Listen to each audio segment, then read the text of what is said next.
ಪ್ರಿಯ ವೀಕ್ಷಕರೇ, welcome to Target Kannada news. ನಾನು ನಿಮ್ಮ ನವೀನ್ ಮರಳವಾಡಿ. ಇದು ಅಪರಾಧ ಜಗತ್ತಿನ ರೋಚಕ ಕಥಾನಕ. ಅಂದು ಮುಂಜಾನೆ ತನ್ನ ಪಾಡಿಗೆ ತಾನು ಕಾಲೇಜಿಗೆ ಹೋಗುತ್ತಿದ್ದ ಯುವತಿಯೊಬ್ಬಳನ್ನು ಕಾಲೇಜಿನ ಆವರಣದಲ್ಲೇ ದುಷ್ಕರ್ಮಿಯೊಬ್ಬ ಚೂರಿಯಿಂದ ಇರಿದು ಬಳಿಕ ಆಕೆಯನ್ನು ಕಾರಿನಲ್ಲಿ ಎತ್ತಾಕಿಕೊಂಡು ಹೋಗಿ ಆಸ್ಪತ್ರೆಗೆ ಸೇರಿಸಿದ ಸಿನಿಮೀಯ ಘಟನೆ ರಾಮನಗರದಲ್ಲಿ ನಡೆದಿದೆ. ರಾಮನಗರದ ಮಹಿಳಾ PU ಕಾಲೇಜಿನಲ್ಲಿ ದ್ವಿತೀಯ PUC ಓದುತ್ತಿದ್ದ ವಿದ್ಯಾರ್ಥಿನಿ ಸಂಜನಾಳ ಮೇಲೆ ಈ ದಾಳಿ ನಡೆದಿದೆ.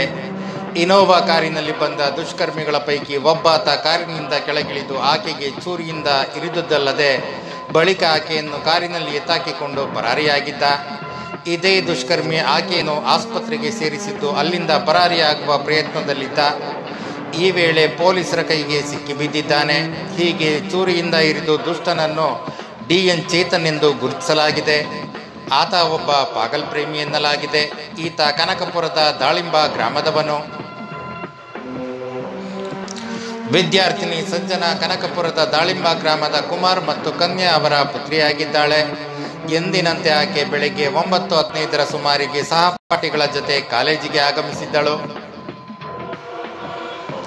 ಆಕೆ ಕಾಲೇಜಿನ ಆವರಣಕ್ಕೆ ಎಂಟ್ರಿ ಪಡೆಯುತ್ತಿದ್ದಂತೆಯೇ ಒಂದು ಇನೋವಾ ಕಾರು ಅಲ್ಲಿಗೆ ಎಂಟ್ರಿ ಕೊಟ್ಟಿತ್ತು. ಇನೋವಾ ಕಾರಿನಲ್ಲಿ ಬಂದ ತಂಡದಲ್ಲಿದ್ದ ಒಬ್ಬ ಯುವಕ ಕಾರಿನಿಂದ ಇಳಿದು ಸಂಜನಾಗೆ ಚಾಕುವಿನಿಂದ ಇರಿದಿದ್ದ. ಸಂಜನಾ ಚೂರಿ ಇರಿತಕ್ಕೆ ತತ್ತರಿಸಿ ಕೆಳಗೆ ಬೀಳುತ್ತಿದ್ದಂತೆಯೇ ಯುವಕ ಆಕೆಯನ್ನು ನೇರವಾಗಿ ಕಾರಿಗೆ ತಾಕಿಕೊಂಡಿದ್ದಾನೆ. ಕಾರು ಅಲ್ಲಿಂದ ಪರಾರಿಯಾಗಿದೆ. ಈ ನಡುವೆ ಚೂರಿ ಇರಿತ ಮತ್ತು ಅಪಹರಣದ ಘಟನೆಯಿಂದ ಕಾಲೇಜು ಆವರಣ ಬೆಚ್ಚಿಬಿದ್ದಿದೆ. ಸ್ಥಳದಲ್ಲಿದ್ದ ಕೆಲವರು ಕಾರಿನತ್ತ ಕಲ್ಲು ತೂರಿದ್ದಾರೆ. ಆದರೂ ದುಷ್ಕರ್ಮಿಗಳು ಕಾರು ನಿಲ್ಲಿಸದೆ ಪರಾರಿಯಾಗಿದ್ರು. ಕೂಡಲೇ ಕಾಲೇಜಿನವರು ಪೊಲೀಸರಿಗೆ ಮಾಹಿತಿ ನೀಡಿದ್ರು.